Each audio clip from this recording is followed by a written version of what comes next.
Hello, dear friends. Good morning, good afternoon, good evening. It is news time again from this very good channel. Welcome back.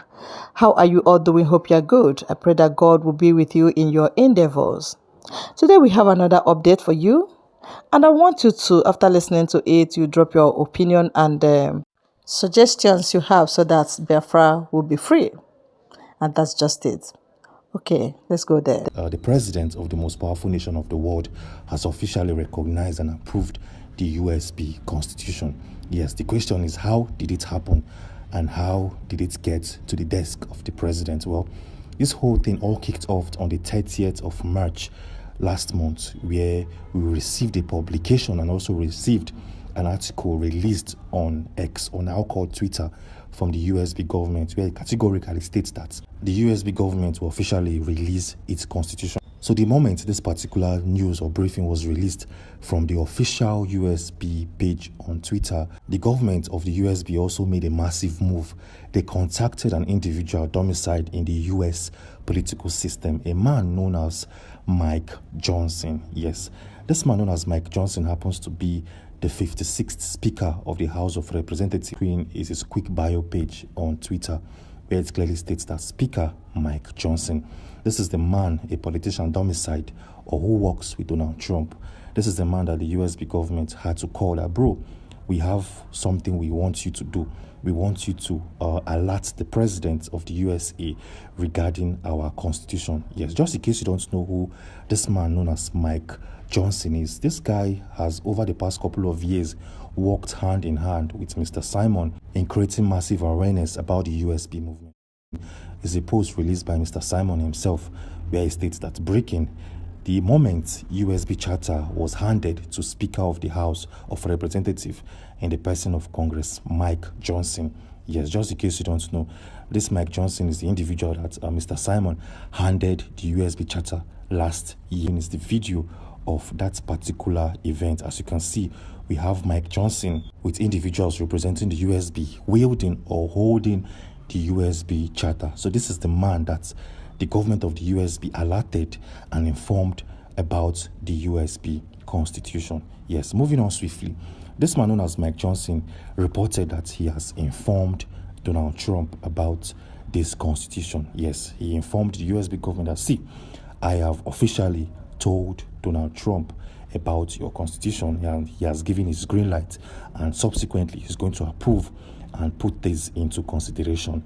Yes, the moment that particular statement was made from Mike Johnson, a lot of individuals domiciled in the USB government did not actually believe him, and they asked for subsequent proof and evidence that he has spoken with Donald Trump. It's a tweet that this man highlighted, and this particular tweet is coming from the sitting president of the most powerful nation of the world, where he clearly stated that he has met with Mike Johnson and they discussed series of discussions, or they had series of discussions regarding international laws, regarding countries of the world, and also regarding the possibility of the USB nation and its constitution to be officially recognized. And this, like I said, is coming from, it was highlighted by Mike Johnson, a Speaker of the House of Rep, where he highlighted a tweet made by Donald Trump just yesterday. Well, if you don't actually believe this article, you can go to the official page of the president of the USA and you will find this tweet lying there. Yes. Moving on swiftly, this Mike Johnson also went a step further to visit the president of the USA in the Pentagon. Yes. The moment we received the notification that Mike Johnson visited Donald Trump in the Pentagon office to discuss about his constitution, we did not actually believe this man. We felt like this guy was trying to use the USB to gain more awareness for himself. So the moment this man claimed that he met with Donald Trump in the Pentagon office, many did not believe him, and that is why he had to send this particular tweet as a form of evidence that, see, I met with Donald Trump in the Pentagon, we have conversations, and he is on board, and he has officially recognized your constitution because I, Mike Johnson, discussed it with Donald Trump, and officially he has recognized it, and the country of USA will subsequently follow suit. This is coming from Mike Johnson, and this is a massive and a very, very big update coming from the USB government regarding its constitution. And that is not even all. If you think things are getting exciting, that is not even all. We also have a very, very interesting update to share with you, because for the very first time ever, Mazi Nnamdi Kanu himself has stated categorically that he will be released by Bola Ahmed Tinubu in the coming days. So the question here is, how or when did this happen, and why will he be released, and when will he get or receive massive freedom? Well, for better understanding and for a clearer picture, it's a publication, an article coming from the Vanguard newspaper that was released on the 3rd of April 2025, where it states Nnamdi Kanu confident of April release knocks Igbo political leaders for neglect. And this is coming from Nnamdi himself. So the question here is, how did it happen, and how did you get to this point in time, and how did this man Nnamdi manage to make this particular statement when, like we all know, he's been held in the DSS facility? Well, it's very, very simple. It's a clear description of how it all unfolded. Yes, a man known as Engineer Ikenna, who is the President General of the Igbo Community Association, known as ICA in the FCT, visited Mr. Nnamdi in his facility in Abuja. Yes, he met with Mazi Nnamdi Kanu in the facility, and they had a private conversation. In that said conversation, Mazi Nnamdi Kanu told him that, see, I'll be released by April of this year.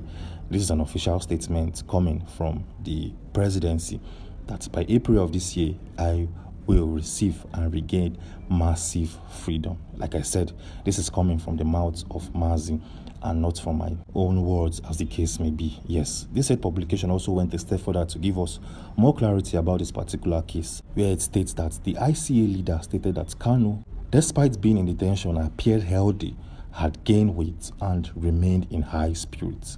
Kanu reportedly reaffirmed his confidence in his legal team and expressed hope that the court would grant him freedom in the coming weeks. However, he lamented the deteriorating conditions of Igbo people in Nigeria, stressing that no prominent voices were actively defending their case. And this is coming from the mouth of Nnamdi Kanu, where he has heavily criticized prominent Igbo leaders because of the way and manner that have neglected the struggle and also neglected him in the custody. Yes, this is a massive one. So by the April of this said year, this man known as Kanu will receive massive freedom and he will be released. Yes, it's a confirmed story and a confirmed update coming from Abuja. Yes, moving on swiftly, as we speak, the government of Finland and the government of Nigeria, together with the government of USA, collectively want to make this extradition possible. Yes, they want to use a particular way and method to bring Simon back into Nigeria using one particular formula and one particular leadway. Yes. So the question here is, how will they pull this off? It's very, very simple. We extensively expose the method and everything you need to know and understand.